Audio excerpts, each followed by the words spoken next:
How's it going, guys? RNG Life here, and today we're gonna go ahead and farm YAMI Marik level 40 once again, but today we're using a completely different deck. We're using our Cerberus farm deck. Alright, so we're gonna be showing off this deck right now, and I do have a budget version as well, so I'm gonna go ahead and put up both versions on the side right now. Alright, so the decks are pretty much the same, except for this version we're gonna power up our Cerberus, and we're just basically gonna use spells to power up, maintain our life points at a decent level, try not to kill ourselves, and at the very end we're gonna blow up the back row, whatever back row we need to, just for him to get in, just to get rid of his traps, so he doesn't wreck us. So we do that with Storm. Then, or we kind of set these guys up the whole game, but then we go ahead, summon this guy, pop those, give him, we only need to get him up to like around 5k, to be honest, but we're gonna get him up to about 6k or so. So let's go ahead and just jump right in. In the other build, you just power up Cerberus as high as he can go, and then you I think use that one card that stops your opponent's monster from defending. I think stop defense is what it's called. It stops him from defending. Then you just kind of overpower it with like Ririoku and stuff, and you deal 10k. So let's go ahead and just jump right in, and let's see how we do. And here he is, YAMI Marik level 40, and let's go ahead and take him on with the power of Cerberus. Okay, it is time, and let's see. One thing you do need Draw Sense Light for this build. I know, because only Paradox Brothers out of all my characters had it. So if you don't have it, you can always use the budget version, which doesn't require it. So let's go ahead. Oh, we already drew Cerberus. Okay, GG. So let's go ahead and summon him. We're gonna summon him. We're gonna play, because we're just gonna try to boost him up as much as we can. Boost up our life points a bit. Don't matter. This just searches out another one, so it's like a deck thinning but with spells. So that's pretty cool. He's at 29. I think we can only use one per turn, right? Yeah, we can. Turn. He's not gonna be able to bring out his big whatever monster guy. So we're safe. He might already have all his traps, so that kind of sucks. But alright, no problem. I'm gonna activate this though. Is he at 34? Alright, so at this point, he's already strong enough to pretty much take him on, or to not get wrecked by his monster. He won't attack us, so we're already safe, and we're not even gonna attack him. I think at this point I'm just gonna go ahead and end.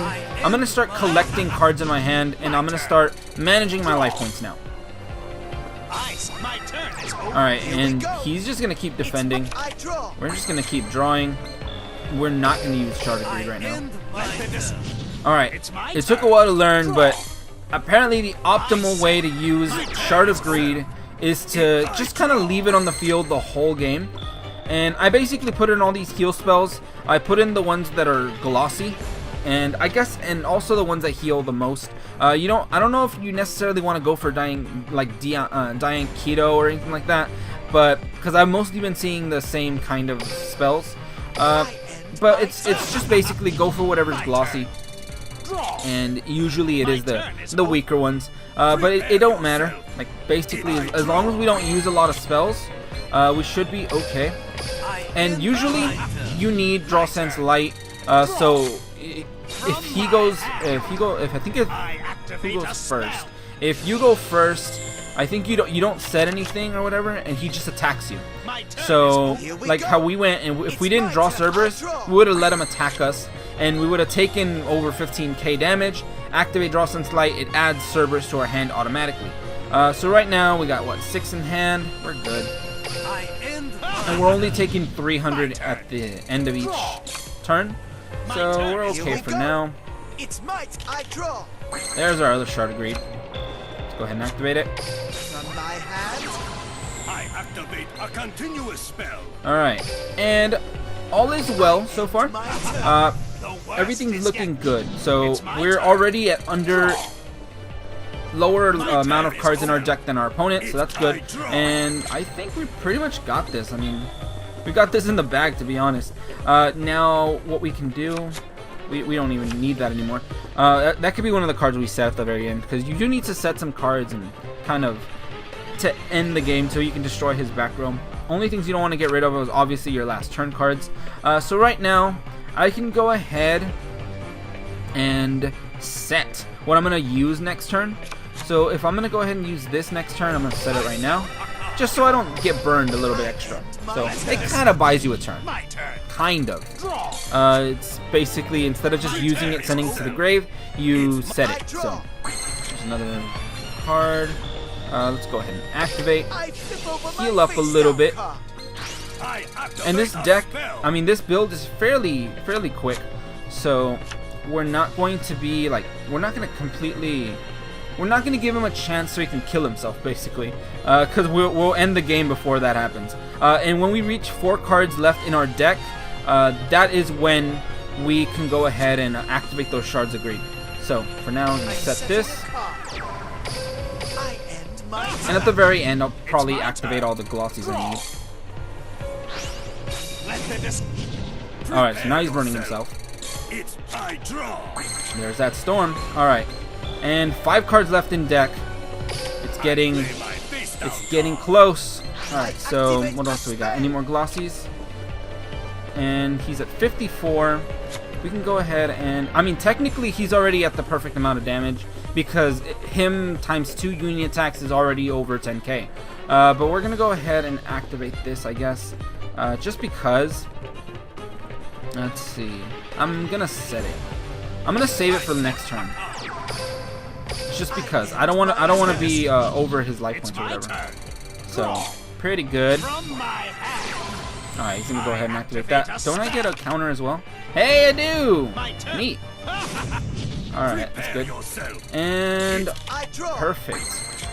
So we got 4 cards left in deck. Now is when we go ahead and activate our Shards of Greed, and we're gonna end this game like right now. So activate. A continuous spell.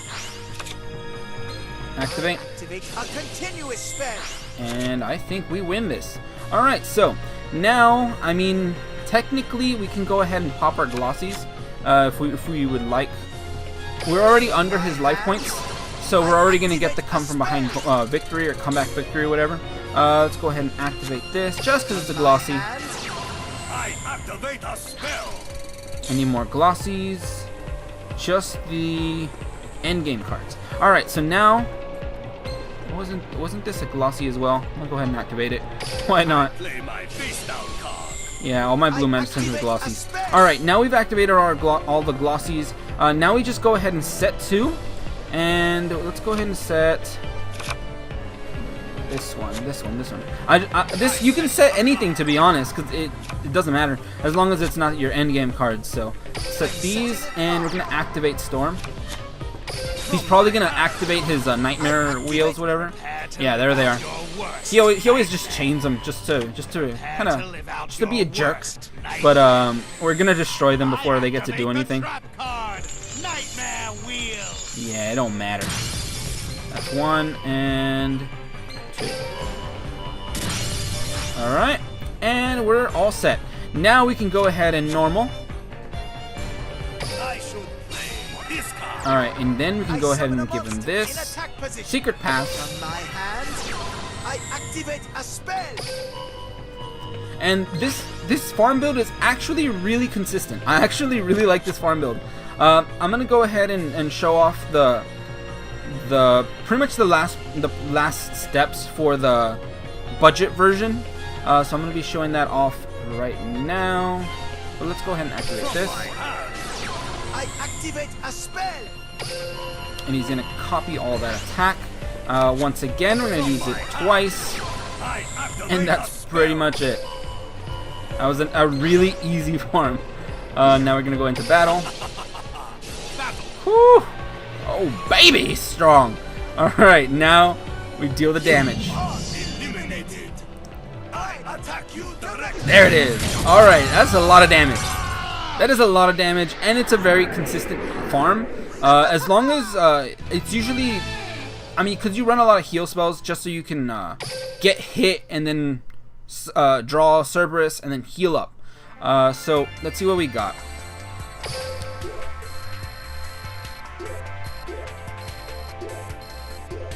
What do we got? Oh, so close. We were so close to 8K. It basically, if we would have run 2 more glossies, we would have gotten it. So let's see how many glossies we play. Play glossies 7. If you have 9 glossies, you're gonna get a perfect 8K. But yeah, that's pretty much it. All right. So I'm gonna go ahead and show off the score for the other one, which is most likely gonna be significantly lower because we're not gonna get the extra 1,000 for victory by effect damage only. So there it is, and that's pretty much it. But anyway, thank you guys for watching today. Have a great day, and see you guys.